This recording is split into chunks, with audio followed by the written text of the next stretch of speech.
al dentista, voy al dentista.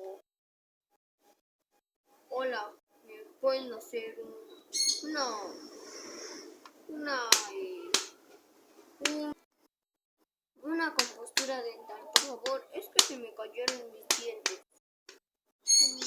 Claro, te los podemos hacer. Acuéstese. Oh.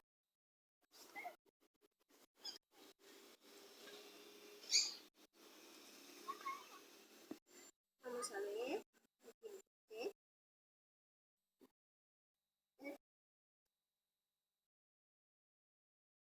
Oh no, se rompieron todos los dientes. Vamos a tener que ponerle las muelas, que son lo más importante. Las de aquí. ¿Ok? Las de... Listas ya. Ya quedaron. Gracias. Pero espere. Les recomendamos que ya no coma dulces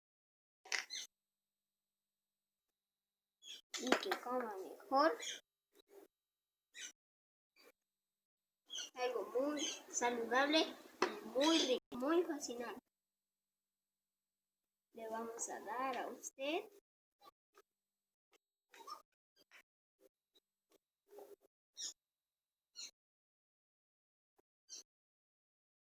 una verdura. Ok. Deliciosa.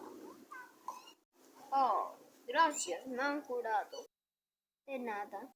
Pero, oiga, ¿se ha lavado los dientes? No, nunca me lavo los dientes. Bueno, le regalamos un cepillo dental. Debe que lavárselos noche, tarde, noche y mañana.